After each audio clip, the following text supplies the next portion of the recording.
Cuanto más buscas el amor, más parece alejarse. No es una frase hecha, no es un consuelo vacío, es algo que millones de personas sienten cada día sin saber cómo ponerle nombre. Te levantas por la mañana con esa sensación familiar en el pecho, esa especie de hueco que no termina de llenarse, y sin darte cuenta, empiezas a buscar. Buscas en el teléfono, en los mensajes, en las miradas de los demás, en las aplicaciones, en las conversaciones. Buscas señales de que alguien te ve, de que alguien te elige, de que alguien podría quedarse. Y cuanto más buscas, más silencio encuentras. Esto no te lo digo para que te sientas mal. Te lo digo porque es posible que nadie te lo haya dicho de una forma honesta, sin adornos, sin promesas fáciles. El amor no funciona como lo hemos imaginado. No es un premio que recibes cuando te esfuerzas lo suficiente. No es algo que aparece cuando lo mereces. No llega cuando lo necesitas con más desesperación. De hecho, y esto es lo primero que quiero que escuches con atención, el amor tiene una naturaleza paradójica que la mayoría de las personas no comprende hasta que ha pasado por mucho dolor. El amor se mueve hacia quienes ya viven desde dentro de él, no hacia quienes lo buscan desde fuera. Eso puede sonar abstracto ahora mismo, pero antes de que termine este texto, va a tener mucho más sentido del que crees. Permíteme comenzar contigo, no con el amor en abstracto, sino contigo, con lo que sientes cuando abres una conversación esperando que haya un mensaje y no hay nada, con lo que ocurre en tu interior cuando alguien que te gustaba empieza a responder cada vez más tarde, con menos palabras, con menos calor, con ese momento en que te preguntas qué estás haciendo mal, ¿por qué a ti? ¿Por qué siempre? Hay personas que llevan años en este ciclo, relaciones que empiezan con mucha energía y se apagan despacio, personas que parecen perfectas al principio y que con el tiempo se van distanciando sin una razón clara, momentos de conexión real que de pronto desaparecen como si nunca hubieran existido. Y en el centro de todo eso, siempre la misma pregunta: ¿qué estoy haciendo mal? La respuesta que nadie quiere escuchar es esta: no es lo que estás haciendo, es desde dónde lo estás haciendo. Hay una diferencia enorme entre actuar desde el amor y actuar desde la necesidad de amor. Y esa diferencia, aunque invisible a los ojos, es perfectamente perceptible para cualquier persona que se acerca a ti. Se transmite en el tono de tu voz, en cómo preguntas, en cuánto esperas antes de escribir de nuevo, en si puedes estar en silencio sin que ese silencio te genere ansiedad, en si eres capaz de disfrutar una cena sin estar pendiente de si la otra persona está lo suficientemente interesada. La necesidad no se puede esconder, y cuando alguien la detecta, aunque no sepa nombrarla, siente algo que en muchos casos los aleja, no porque seas mala persona, no porque no merezcas ser amado, sino porque la necesidad desesperada de amor comunica, sin palabras, una cosa muy concreta, que tú mismo no te sientes suficiente. Y eso, por supuesto, no es culpa tuya. Nadie nos enseñó a relacionarnos desde la plenitud. Nos enseñaron a buscar fuera lo que no encontrábamos dentro, pero ya es hora de cambiar eso. Si quieres que el amor llegue a tu vida, empieza por dar amor. Y el primer lugar donde puedes empezar a dar es aquí, en este momento. Un gesto sencillo como apoyar este contenido para que llegue a más personas que también lo necesitan, ya es un acto de amor en acción. Suscríbete ahora, deja un like, escribe algo positivo en los comentarios. A veces el amor empieza en un gesto pequeño, en decidir contribuir en lugar de solo recibir, en dar antes de tener garantías de que recibirás algo a cambio. Eso, en sí mismo, ya es una práctica del estado que vamos a explorar juntos. Ahora bien, ¿por qué la necesidad repele el amor? ¿Qué ocurre realmente a nivel profundo cuando buscamos con tanta desesperación? Imagina por un momento a alguien que conoces, alguien que en alguna ocasión te ha pedido ayuda de una manera tan urgente, tan ansiosa, tan cargada de necesidad, que en lugar de sentir ganas de ayudarle, sentiste la extraña necesidad de alejarte un poco, no porque no te importara esa persona, sino porque la intensidad de su necesidad generaba en ti una presión que no sabías cómo manejar, que te hacía sentir que nada de lo que hicieras sería suficiente. El amor funciona de manera similar. Cuando alguien se acerca desde un estado de carencia profunda, desde ese lugar que dice en silencio: necesito que me salves, necesito que me completes, necesito que te quedes, porque sin ti no estoy bien. El otro lo siente, no siempre de forma consciente, pero lo siente. Y esa sensación activa en muchas personas un mecanismo de distancia, no porque sean crueles, sino porque instintivamente perciben que están siendo convocados a llenar un vacío que ellos no pueden llenar, que se les está pidiendo ser la solución a algo que va mucho más allá de una relación. Aquí es donde casi todos se equivocan. La mayoría de las personas, cuando se sienten solas, cuando desean una relación, cuando quieren amor, se concentran en encontrar a alguien, en hacer las cosas correctas para atraer a alguien, en no cometer los errores que cometieron antes. Y esa concentración, aunque comprensible, los mantiene exactamente en el estado que no les funciona, el estado de alguien que necesita que algo externo cambie para poder sentirse bien. Pero hay otra forma. Neville Goddard, un pensador del siglo XX cuyas ideas siguen siendo sorprendentemente actuales, hablaba de algo que llamaba asumir el estado, no como un truco mental ni como una forma de engañarse a uno mismo, sino como una comprensión profunda de que el estado interior desde el que vives es lo que da forma a tu experiencia exterior. Su idea central es esta: antes de que algo aparezca en tu vida, primero debe existir en tu conciencia como un estado habitado, no como un deseo externo que esperas que se cumpla. La diferencia entre desear algo y habitar el estado de alguien que ya lo tiene es enorme. Cuando deseas, te colocas fuera de lo que quieres. Cuando habitas el estado, te colocas dentro. Piénsalo así. Una persona que desea amor con desesperación se levanta cada día sintiéndose incompleta. Su experiencia interna es la de alguien a quien le falta algo fundamental. Y desde ese estado, cada acción que toma lleva impresa esa sensación de falta. Su forma de escribir mensajes, su forma de mirar, su forma de escuchar, su forma de reírse. Todo, sin excepción, está teñido por ese estado interior de carencia.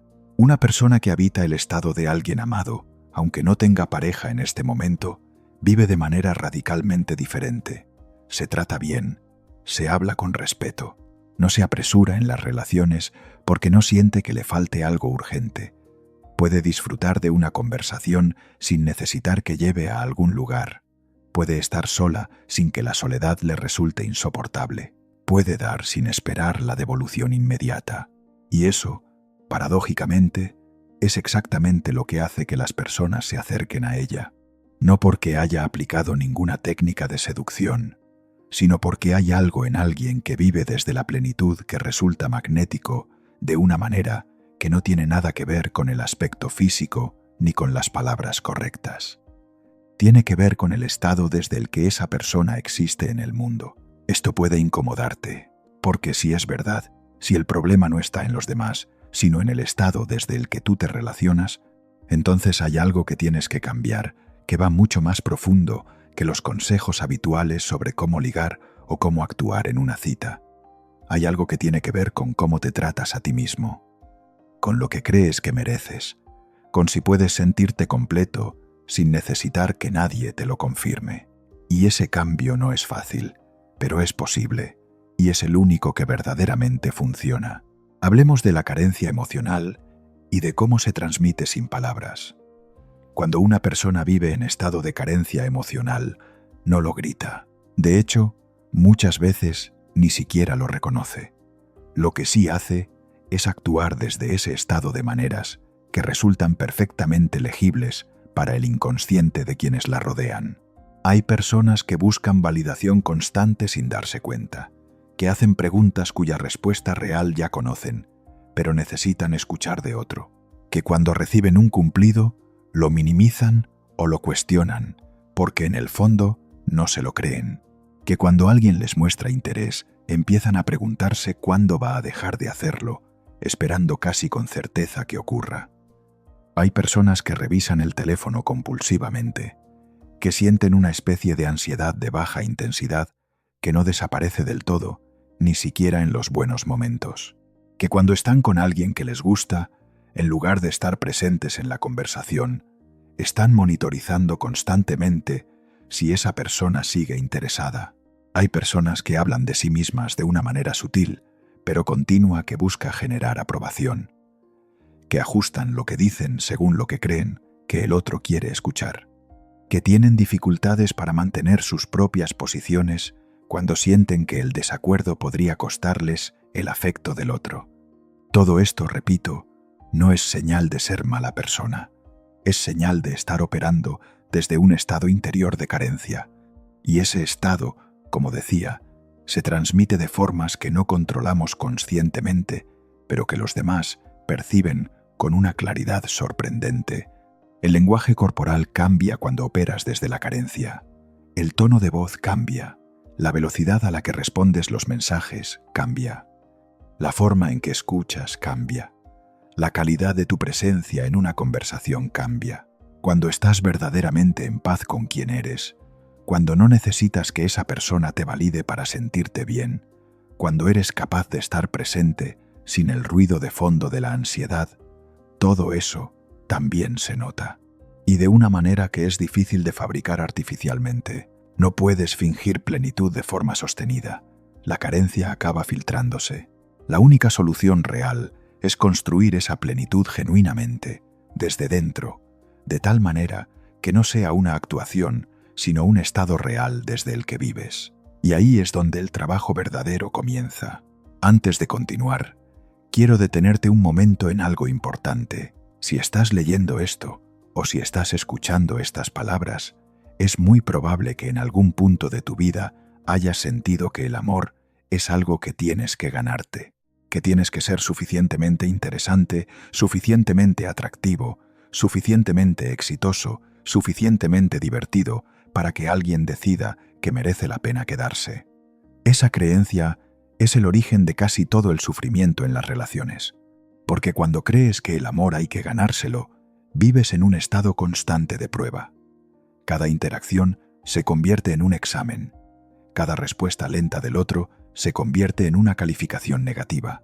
Cada momento de distancia del otro se interpreta como una señal de que no estás siendo suficiente. Y eso agota, a ti y a quien está a tu lado. El amor que funciona, el amor que permanece, el amor que crece, no es el que nace de pasar una prueba, es el que nace del reconocimiento mutuo entre dos personas que ya están bien consigo mismas y eligen estar juntas porque añade algo genuino a sus vidas, no porque una necesite a la otra para estar completa. Ese es el tipo de amor que queremos construir, no el amor de la necesidad, el amor de la elección. Y la elección comienza contigo. Ahora profundicemos en algo que Neville Goddard exploraba de una manera que se adelantó décadas a lo que hoy la psicología moderna está empezando a confirmar. La idea de que la realidad externa es, en gran medida, un reflejo del estado interno desde el que operamos. Esto no quiere decir que todo lo que te ocurre sea culpa tuya. No es un mensaje de culpabilización, es un mensaje de poder. Porque si el estado interno influye en lo que atraes y en cómo experimentas el mundo, entonces cambiar ese estado interno es la palanca más poderosa que tienes. Neville hablaba de lo que él llamaba vivir en el final. No en el sentido de fingir que algo ya ha ocurrido de forma superficial, sino en el sentido de habitar emocionalmente el estado de quien ya vive lo que desea. Sentir, desde dentro, lo que sentiría alguien que ya ha llegado al lugar al que quieres llegar. En el caso del amor, esto se traduce en una pregunta muy concreta. ¿Cómo viviría tu día a día alguien que se siente amado? No alguien que está esperando ser amado, no alguien que desea que llegue el amor, alguien que ya lo siente. ¿Cómo se levantaría por la mañana? ¿Con qué actitud se enfrentaría a los pequeños retos del día? ¿Cómo hablaría consigo mismo? ¿Con qué cuidado trataría su cuerpo, su tiempo, sus relaciones? ¿Cuánta ansiedad llevaría en el pecho cada vez que abre el teléfono? Esas preguntas no son retóricas, son prácticas, porque la respuesta a cada una de ellas Te dice algo sobre cómo podrías empezar a vivir de forma diferente, ahora mismo, antes de que nada externo cambie. Y esto cambia todo, porque la mayoría de las personas esperan sentirse amadas para empezar a tratarse como alguien amado. Esperan que llegue la relación para empezar a vivir desde ese estado. Pero Neville diría, y yo estoy de acuerdo, que eso es exactamente al revés. Primero el estado interior, después la manifestación exterior. Primero la plenitud, después la relación que nace desde esa plenitud. No porque sea una fórmula mágica, sino porque cuando realmente habitas ese estado, cuando de verdad empiezas a tratarte como alguien que merece amor, todo cambia. Cambia cómo te mueves en el mundo. Cambia qué tipo de situaciones aceptas y cuáles no. Cambia qué tipo de personas atraes y con quiénes decides quedarte. Cambia cómo respondes cuando alguien te decepciona. Cambia tu tolerancia a las relaciones que no te hacen bien. No porque hayas leído las reglas correctas sobre cómo comportarte en una relación, sino porque el estado desde el que operas es fundamentalmente diferente. Hablemos de ejemplos concretos, porque a veces las ideas más poderosas se quedan en abstracto hasta que las vemos aterrizadas en la vida real. María lleva 3 años en un ciclo que ya conoce de memoria. Conoce a alguien que parece prometedor. Empieza a ilusionarse. Las primeras semanas son buenas, pero en algún punto algo empieza a cambiar. El otro se distancia, los mensajes se espacian. María empieza a ponerse nerviosa. Empieza a intentar recuperar la conexión inicial con más energía, con más presencia, con más esfuerzo. Escribe más, pregunta más, busca más, y cuanto más lo hace, más se aleja el otro, hasta que, finalmente, la relación se termina y María se queda con la pregunta de siempre: ¿qué hice mal? Lo que María no sabe, lo que nadie le ha explicado de forma clara, es que desde el momento en que sintió que algo podía perder, su estado interior cambió radicalmente. Pasó de ser alguien que disfrutaba de esa conexión a alguien que intentaba desesperadamente conservarla. Y ese cambio de estado, ese movimiento de la presencia al miedo, es lo que el otro sintió. No los mensajes en sí, no las preguntas en sí, sino el estado desesperado desde el que emanaban. Andrés, por su parte, lleva años diciendo que quiere una relación, pero lleva al mismo tiempo saboteando todas las que empieza. Cuando a alguien le gusta de verdad, se apaga, se vuelve frío, pone distancia, busca defectos, o al contrario, se vuelca de tal manera que abruma al otro en los primeros días, y luego, cuando el otro se aleja un poco, interpreta esa distancia normal como rechazo y se hunde. Lo que Andrés tiene es miedo. Miedo al abandono, miedo a no ser suficiente, miedo a que si alguien realmente le conoce, no quiera quedarse.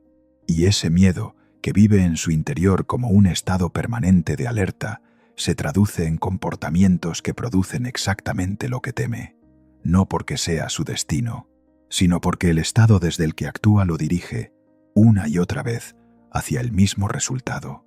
Clara, en cambio, no tiene pareja en este momento, pero algo en su manera de estar en el mundo es diferente. Cuando sales con ella, está presente. Se ríe sin que haya un motivo especial para reírse. Toma sus propias decisiones sin necesitar aprobación. Cuando a alguien le gusta, lo dice de una manera natural, sin urgencia, sin cargar el momento con el peso de lo que podría significar. Y cuando alguien no corresponde a su interés, lo deja ir con una facilidad que no es indiferencia, sino seguridad. Clara no ha leído más libros de autoayuda que los demás. No tiene una vida perfecta, pero hay algo en ella que dice, sin palabras, que está bien consigo misma, que no necesita que llegue algo externo para empezar a sentirse completa. ¿Adivinas quién tiene más posibilidades de construir una relación sana? No es un juicio moral. Es una observación sobre estados interiores y sobre cómo esos estados se expresan en el mundo. La buena noticia es que los estados no son permanentes. No son la personalidad que te tocó. Son patrones aprendidos que pueden cambiarse. No de un día para otro. No con solo decidirlo intelectualmente, pero sí de manera real y progresiva, a través de una práctica sostenida de habitar un estado diferente. Y eso es exactamente lo que vamos a explorar ahora. ¿Cómo se siente amado alguien antes de que aparezca alguien? Esto es lo que Neville Goddard llamaba asumir el estado del deseo cumplido, no como una fantasía escapista, sino como una práctica deliberada de sintonizarse emocionalmente con el estado que quieres habitar. Empieza por algo muy sencillo. Cierra los ojos si puedes, o simplemente lleva tu atención hacia adentro por un momento y hazte esta pregunta: ¿qué partes de mi vida ya contienen amor? No hablo solo del amor romántico, hablo del amor en sentido amplio, el amigo que siempre está, la familia que a pesar de todo está ahí, el animal que te recibe cuando llegas a casa, el vecino que te saluda con una sonrisa genuina, la persona desconocida que te sostuvo la puerta, el sol que esta mañana entró por la ventana, la canción que esta semana te hizo sentir que alguien la escribió exactamente para ti. El amor ya está presente en tu vida de muchas formas, que quizás has dejado de ver porque estás buscando una forma específica que aún no ha llegado. Cuando empiezas a reconocer el amor que ya existe, algo cambia en tu estado interior, no de manera dramática, de manera sutil pero real. Empiezas a operar desde un estado que dice: ya tengo amor en mi vida y hay espacio para más, en lugar de no tengo amor y necesito que llegue. Y esos dos estados, aunque parezcan similares, producen experiencias completamente diferentes. Esto no es pensamiento positivo superficial, es una reorientación de la conciencia hacia lo que ya está presente, lo cual cambia el estado desde el que actúas, lo cual cambia lo que atraes y lo que produces en tus relaciones. Pero hay más. Asumir el estado de alguien amado también implica empezar a tratarte tú mismo de la manera en que te gustaría que te tratara alguien que te quiere. ¿Cómo hablas contigo mismo cuando cometes un error? ¿Con la misma compasión que tendrías con alguien a quien quieres, o con una dureza que no le aplicarías ni a tu peor enemigo? ¿Cómo cuidas tu cuerpo? ¿Con el respeto y la atención que le dedicarías a alguien que te importa profundamente, o con descuido y negligencia? ¿Cómo organizas tu tiempo? ¿Le das espacio a las cosas que te nutren, que te hacen sentir vivo, que te conectan contigo mismo? ¿O vives permanentemente deprisa, aplazando tu propio bienestar para cuando llegue el momento perfecto que nunca termina de llegar? ¿Cómo estableces límites en tus relaciones? ¿Puedes decir no sin sentir que estás poniendo en peligro el afecto del otro? ¿O cedes en cosas fundamentales para ti por miedo a que si no lo haces, los demás no querrán quedarse? Todas estas preguntas apuntan al mismo lugar: a si te tratas como alguien que merece amor o como alguien que tiene que ganárselo. Y lo que descubrirás si empiezas a prestarle atención a esto es que la forma en que te tratas a ti mismo es exactamente el modelo que le estás enseñando a los demás sobre cómo tratarte. No con palabras, con comportamientos, con lo que aceptas y lo que no, con el nivel de cuidado que te tienes a ti mismo antes de pedir o esperar ese cuidado de fuera. Cuando empiezas a tratarte como alguien amado, cuando pones límites desde el respeto propio, cuando cuidas tu cuerpo y tu mente y tu tiempo, con la misma consideración que le tendrías a alguien que quisieras profundamente, algo se reorganiza, no solo en ti, también en cómo los demás responden a ti, porque las personas que se tratan bien a sí mismas no necesitan permiso externo para sentirse suficientes. Y esa ausencia de necesidad, esa raíz sólida de autorrespeto, es exactamente lo que hace que las relaciones que construyen tiendan a ser más sanas, más equilibradas, más recíprocas. No porque hayan encontrado la técnica correcta para relacionarse, sino porque están operando desde un estado fundamentalmente diferente.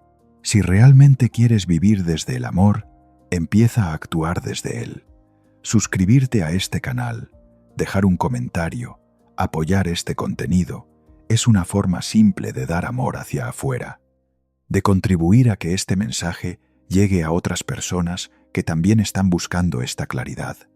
Nunca sabes quién puede leer tu comentario, nunca sabes quién puede encontrarte gracias a él. Y quizás, solo quizás, ese gesto pequeño de generosidad hacia afuera sea también una práctica de lo que estamos hablando aquí. Escribe en los comentarios una palabra: amor, no como un ritual vacío, sino como un recordatorio de que estás eligiendo actuar desde ese estado. Ahora hablemos de algo que pocas personas quieren escuchar, pero que es absolutamente central en todo esto: el papel del miedo, al abandono. El miedo al abandono es, para muchas personas, la fuerza más poderosa que dirige sus decisiones en las relaciones, y lo hace de manera silenciosa, desde debajo de la superficie, sin que muchas veces la persona sea consciente de su influencia.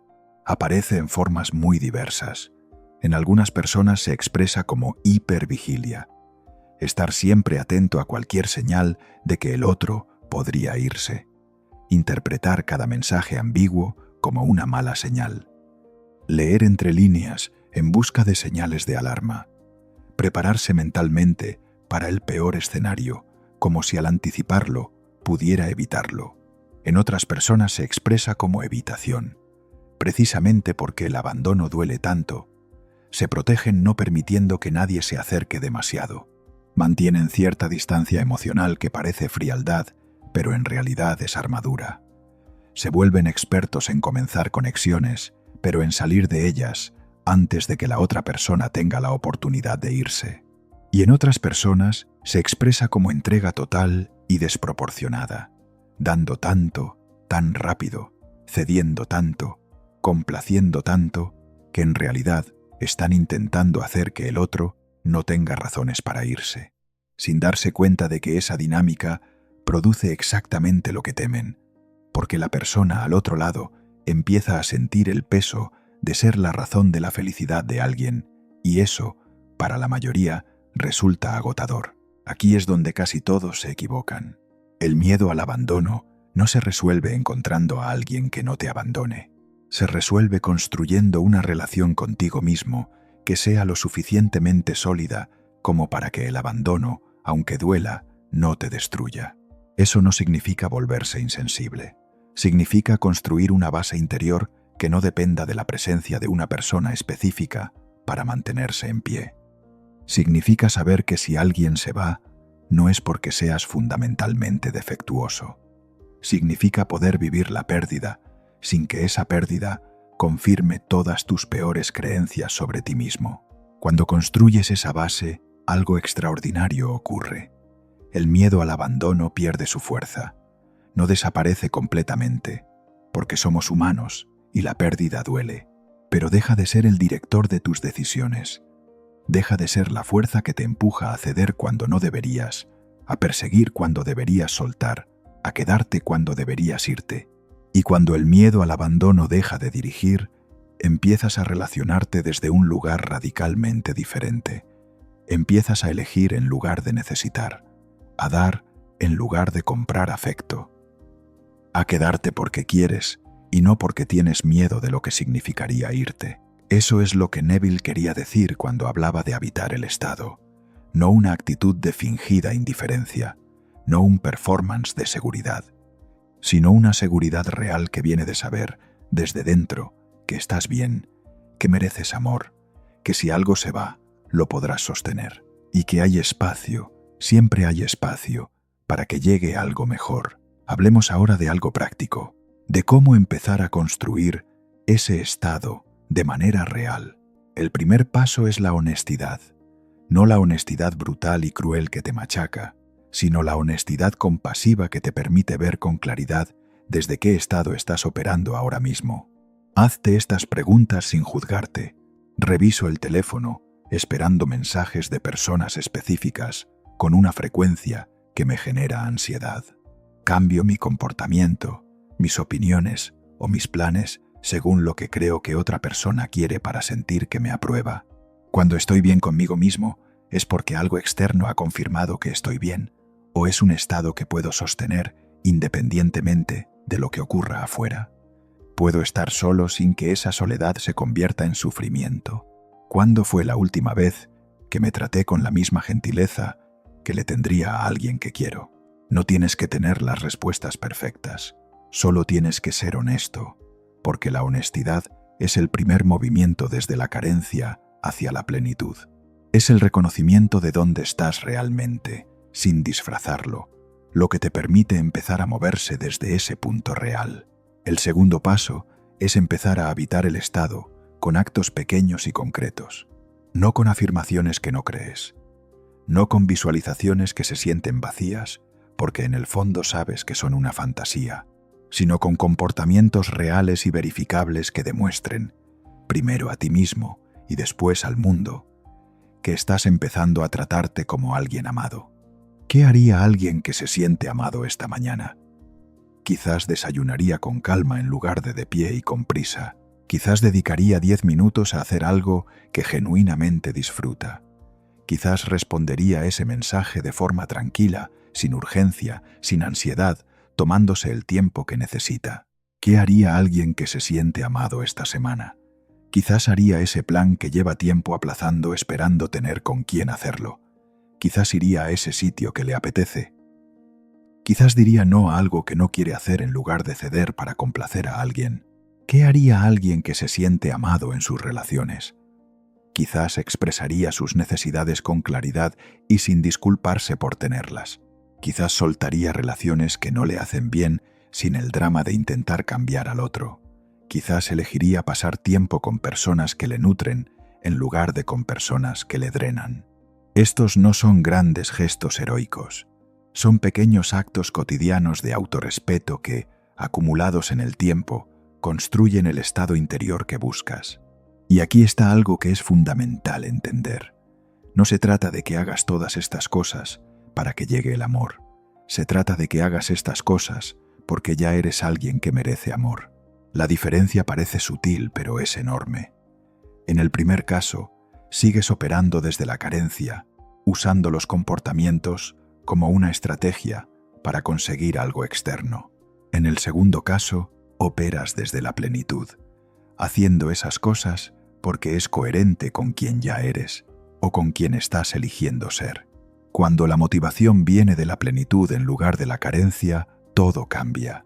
La energía que transmites cambia, la forma en que los demás te ven cambia, y las experiencias que produces en tus relaciones cambian. Profundicemos un poco más en la práctica de asumir el estado. Neville Goddard tenía un ejercicio que llamaba la escena implícita o la conversación imaginaria. La idea era simple pero poderosa. Antes de dormir, en el estado de relajación que viene justo antes del sueño, visualizar o sentir una escena breve que implicara que lo que deseas ya ha ocurrido. No una película elaborada, una escena simple, un momento, el abrazo de alguien, una conversación donde alguien te dice algo que te hace sentir profundamente amado, el sonido de una voz familiar diciéndote algo que tu corazón necesita escuchar. El objetivo no es la visualización en sí, es la emoción que esa escena genera.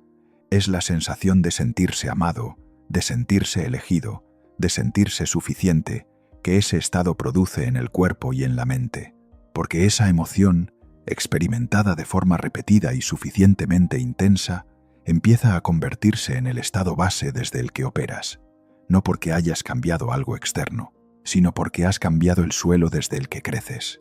Hay una resistencia natural a este tipo de práctica que vale la pena nombrar. Una voz interna que dice, pero esto es mentira, no tengo pareja, si me siento como si la tuviera estoy mintiendo, me estoy engañando a mí mismo. Esa voz confunde la realidad de los hechos externos con la realidad del estado interior. Los hechos externos son lo que son. No tienes pareja ahora mismo. Eso es verdad.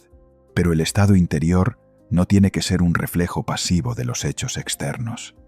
El estado interior puede ser elegido, puede ser cultivado, puede ser construido conscientemente.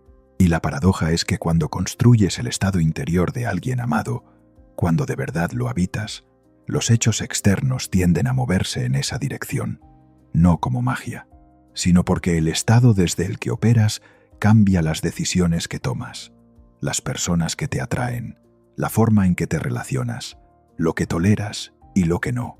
Esto cambia todo. Hay otro elemento que quiero explorar y que creo que es fundamental para comprender por qué el amor llega cuando ya no lo estás buscando de manera desesperada. Tiene que ver con el concepto de presencia. Cuando estamos en un estado de carencia, de búsqueda ansiosa, de necesidad urgente, nuestra atención está fundamentalmente en el futuro, en lo que podría ocurrir, en si esto va a funcionar, en si esta persona va a quedarse, en si vamos a estar solos para siempre. Y cuando la atención está en el futuro con esa carga de ansiedad, dejamos de estar presentes en el momento que tenemos delante. Dejamos de estar realmente con la persona que está frente a nosotros. Dejamos de disfrutar la conversación que está ocurriendo.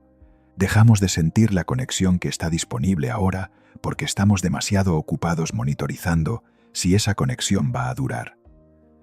La presencia, en cambio, es una característica de quien opera desde la plenitud, no porque no le importe el futuro, sino porque tiene suficiente confianza en sí mismo, suficiente seguridad interior, como para poder estar completamente aquí, ahora, en este momento, sin la urgencia de que el futuro confirme que estás bien.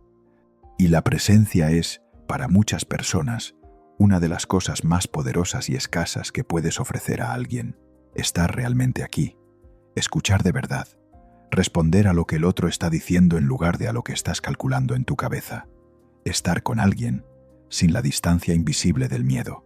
Eso es lo que los demás sienten. Eso es lo que los atrae. No que hayas dicho las palabras perfectas, que hayas estado ahí de verdad. Y la buena noticia es que la presencia también puede cultivarse, no como una técnica, sino como un resultado natural de trabajar el estado interior.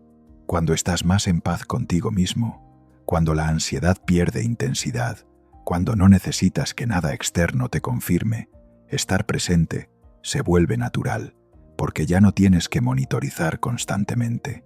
Puedes simplemente estar. Ahora bien, todo esto que estamos explorando puede sonar profundo y transformador cuando lo lees o lo escuchas, pero ¿qué ocurre en la práctica cotidiana? ¿Qué ocurre con las situaciones concretas que todos conocemos? ¿Qué ocurre cuando envías un mensaje y la persona tarda en responder? Desde el estado de carencia, esa demora se convierte en un problema. El cuerpo entra en alerta. La mente empieza a construir interpretaciones. No le intereso, ha pasado algo, hice algo mal, está hablando con alguien más. El nivel de ansiedad sube. Y cuando la persona finalmente responde, el alivio que sientes es tan intenso que revela cuánto de tu estado interior dependía de esa respuesta. Desde el estado de plenitud, esa misma demora simplemente es lo que es. Una persona que por la razón que sea no ha respondido todavía. Puedes continuar con tu día. Puedes disfrutar de lo que tienes frente a ti. Puedes confiar en que si hay una conexión real, una respuesta tardía no la destruye. Y cuando la persona responde, recibes esa respuesta desde un lugar de calma, no de alivio desesperado. ¿Ves la diferencia? No en el hecho externo. El hecho externo es idéntico. La persona ha tardado en responder. La diferencia está completamente en el estado interior desde el que experimentas ese hecho. ¿Qué ocurre cuando alguien que te gustaba empieza a distanciarse? Desde el estado de carencia, ese distanciamiento activa el ciclo conocido. Más esfuerzo, más mensajes, más intentos de recuperar la conexión, más ansiedad, más desesperación que el otro siente, aunque tú no la expreses con palabras.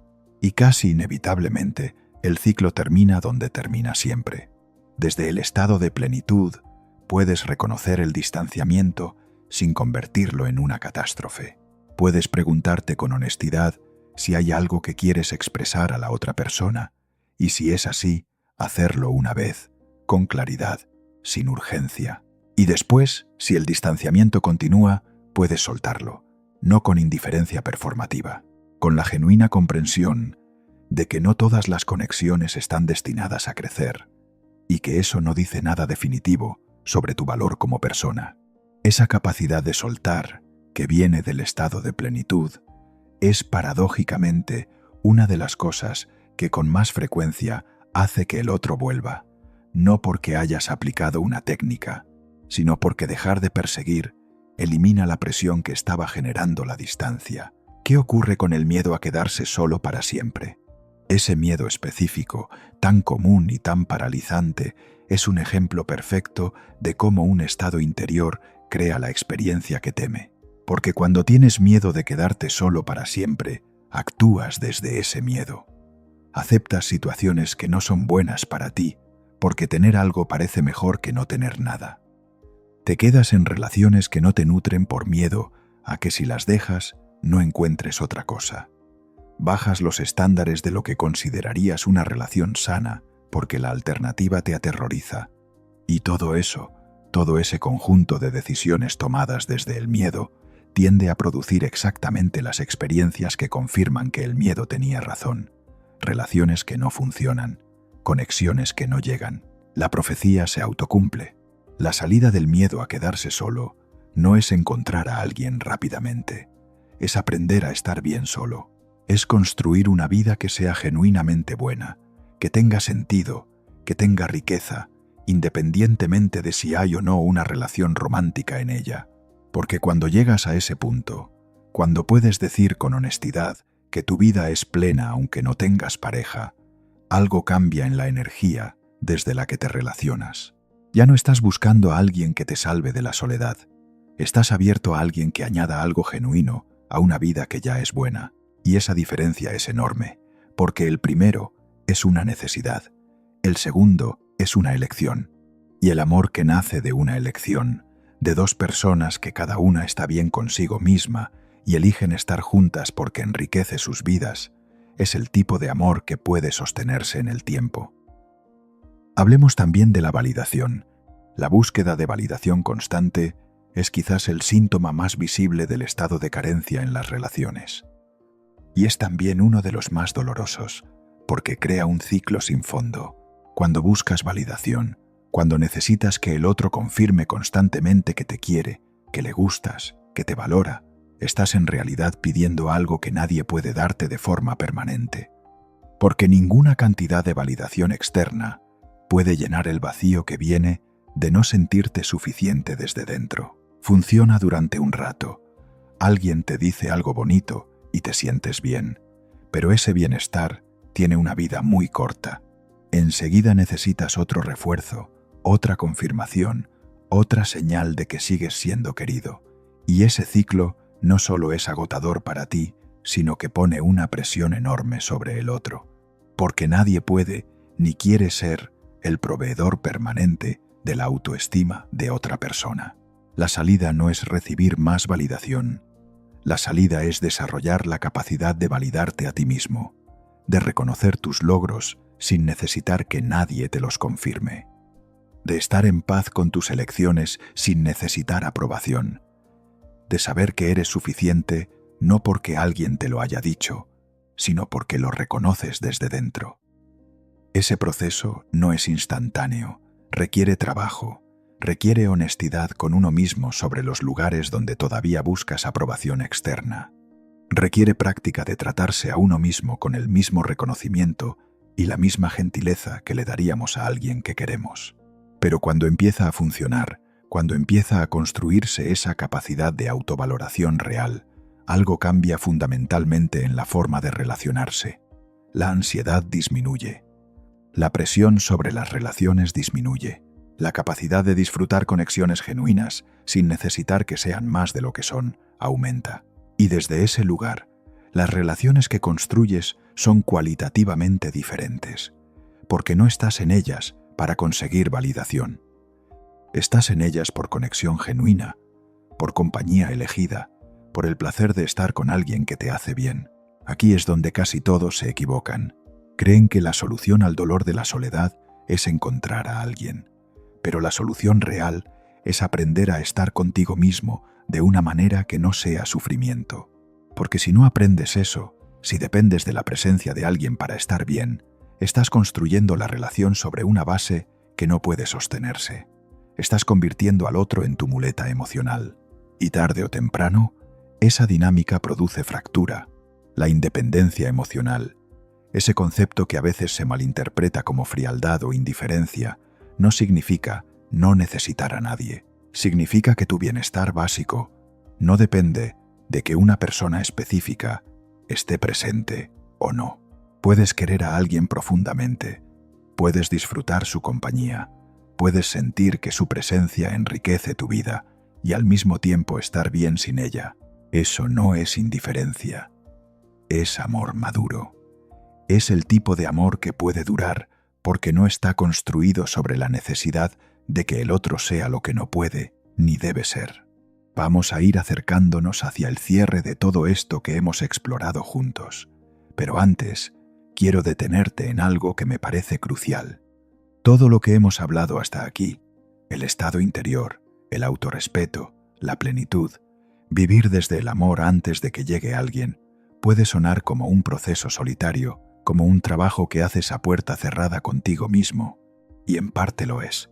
Pero también hay una dimensión hacia afuera de todo esto que es igualmente importante. El amor no es solo un estado que construyes para atraer a alguien, es también una práctica activa hacia los demás. Es la forma en que te relacionas con las personas que ya están en tu vida. ¿Con qué nivel de presencia escuchas a alguien que está hablándote? ¿Con cuánta generosidad das sin esperar retorno inmediato? ¿Con qué cuidado tratas a las personas que no te pueden dar nada de vuelta? Cuando empiezas a vivir desde el amor hacia afuera, algo cambia en tu experiencia del mundo. No porque hayas aplicado la ley de la atracción de forma mecánica, sino porque cuando das amor de manera genuina, cuando eres una presencia amorosa en el mundo, eso, inevitablemente, vuelve hacia ti de formas que no siempre puedes predecir. La persona que te ayuda cuando menos lo esperas, la conexión que llega de un lugar que no anticipabas, la relación que empieza en un contexto que jamás hubieras identificado como el adecuado. El amor, cuando se mueve desde dentro hacia afuera, encuentra caminos que la mente ansiosa que busca y calcula no puede imaginar. Esa es otra dimensión de lo que Neville quería transmitir. No solo que construyas el estado por lo que puedes recibir, sino que el estado de amor, genuinamente habitado, transforma la calidad de todas tus interacciones. Y esas interacciones transformadas, eventualmente, transforman tu vida. Hay algo más que quiero decirte antes de terminar, algo que creo que es importante reconocer con honestidad. Este camino no es lineal. No es que un día decidas habitar el estado de alguien amado y desde ese momento todo funcione perfectamente. Habrá días en que la ansiedad vuelva. Habrá momentos en que el teléfono silencioso vuelva a generar ese nudo en el pecho. Habrá situaciones en que alguien que te importa haga algo que te desestabilice y vuelvas, aunque sea brevemente, al estado de necesidad que querías abandonar. Eso no es fracaso, es humanidad. Es el proceso real de cambiar un patrón profundamente arraigado. Lo que importa no es que nunca vuelvas al estado de carencia. Lo que importa es que cada vez que lo reconozcas, puedas volver un poco más rápido al estado de plenitud. Que el tiempo que pasas en el miedo y la ansiedad se vaya reduciendo. Que cada vez tengas más experiencias de lo que significa estar realmente bien contigo mismo.